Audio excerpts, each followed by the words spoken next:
Okay, we're ready for the physical part. Part 1 was statement of the problem. Parts 2 through 4 were the logic solution. Part 5 was the test plan, which falls somewhere in between. And part 6 here is going to be the VBA solution in this case, but it could be any language. It's the physical solution. So we're going to go up to and solve this in VBA. So we're going up to Tools, and then we're going to Macro and VBA, or Visual Basic Editor. And that brings us into here, which looks like we've got a few screens too many. I'm going to look for the lab form, and this is what you should do on your labs, and get this screen. You may be familiar with this if you've already started on your lab assignment. In any case, we need to come up and have some variables. We've already determined in the logic solution we're going to need to have some variables.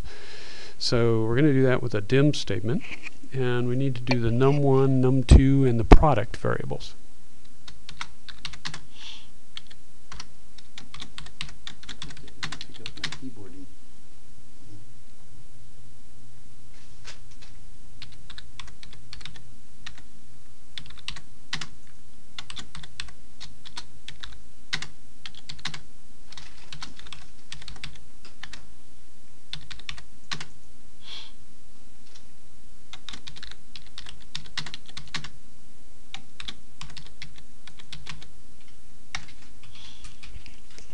You may or may not have noticed that when I keyed in the variable names, I had to be careful with the uppercase first character of each word used in the variable name, whereas I did not have to be careful, although I sometimes did, key in the uppercase on the word or the phrase or whatever you want to call it, dim, and single and the word as, because VBA will recognize those words and make them the case that they should be.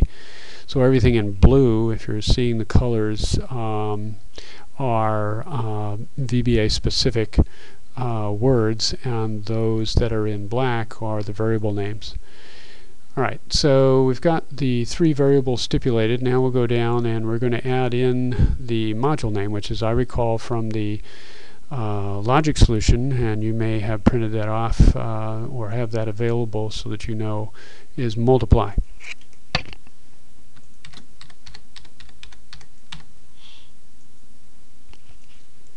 What we want to do here is not invent or be very creative at this point. It should be the case that we've solved this problem in the logic solution, and therefore we're just using that as a map, and we should not be challenged too much by what we're about to do.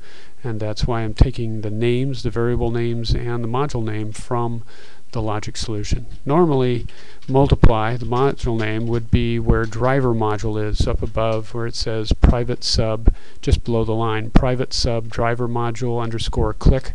Usually that would be private sub multiply underscore click. But in our case, since we're using VBA in a general way, and I have all the labs written this way, the best we can do is put the module name for the driver module in this comment line that starts driver module name. Okay, under place your code here is where we're going to follow the pseudocode logic, and it says the first thing you do in multiply module is to input the variables.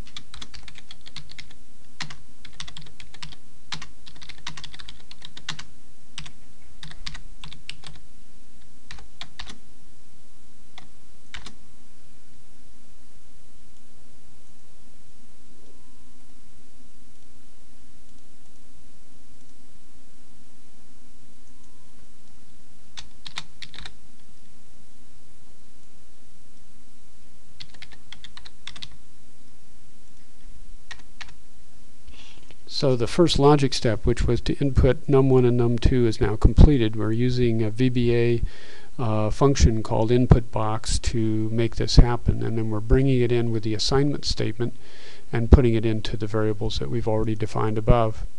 The next step in logic is to calculate the product.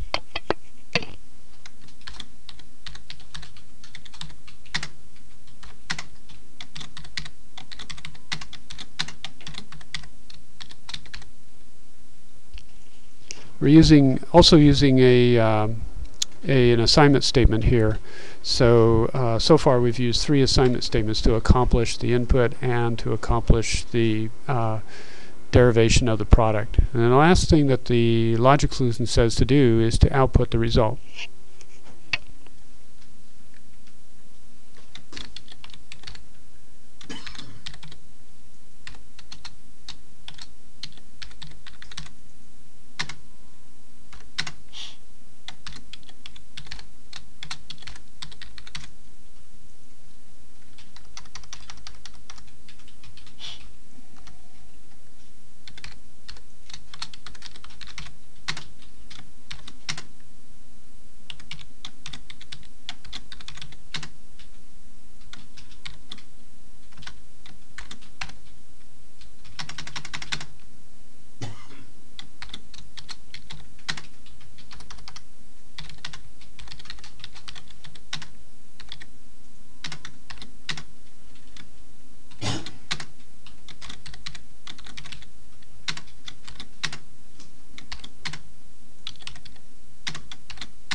Okay, it seems like made a lot of mistakes there, but that's good. You see how that it's okay to make mistakes as long as you go back and correct those in the syntax. If you don't catch every one, which I may not have, we will find out pretty soon when we try to run this.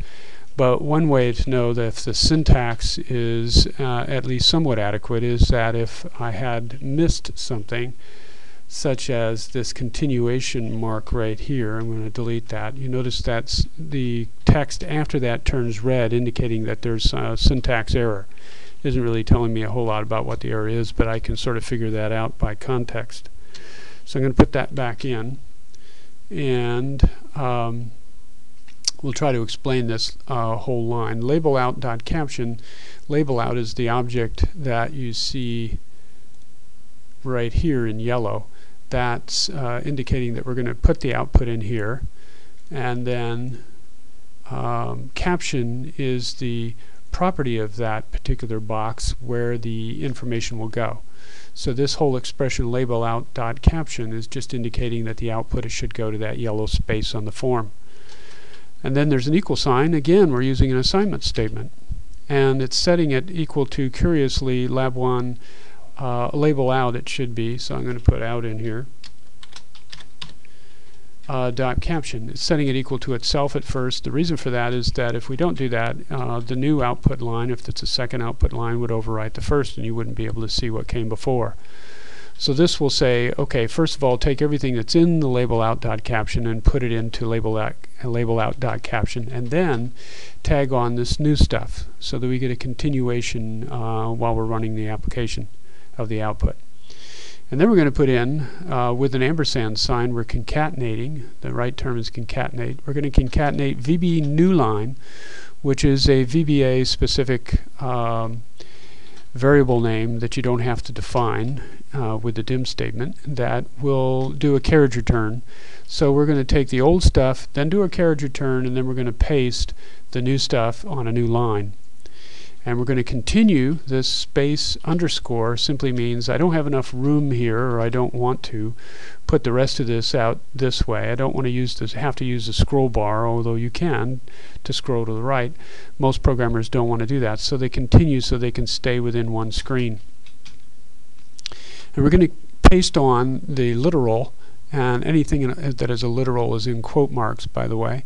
The product of, notice this space right here. That's very important because we don't want the word of to run on with the value that's going to come out with the variable num1.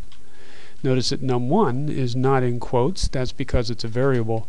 We know that something is a literal when it's in quotes. We know that something that is not in quotes is a variable.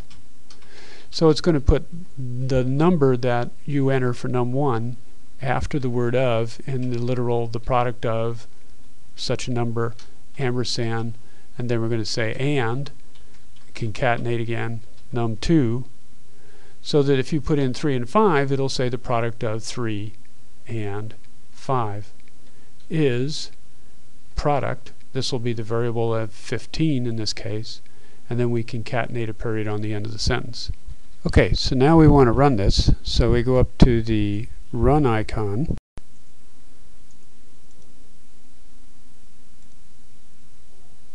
So this is the input screen that we indicated with the input box statement to bring in the first number. So I'll enter 0 and 5 for the second number, and we get the right result, the actual result now that for our test plan, so it proved out. Now the next one in our test plan was 5 for the first number and 0. This works also, and I think the third was 3 and 5. Of course, you'd have the test plan right next to you, so you'd be able to follow that. It looks like it might be in the back of the screen, but nonetheless, you get the idea. You can put multiple tests on one screen like this, get all of your test plan done, and then capture this screen. Now that's one of the things that you need to find out how to do for your lab assignments. It is explained in the lab assignment, but here we'll do it here now so that you can see how it's done. First thing you have to do is put this window in the clipboard. Using this software, I'm not sure it'll work, but I'll try. You hold down the Alt key, press the print screen key. At that point it should be in the clipboard, so I'll bring the application down. I'll go back to the Word document. You can use this icon to do that.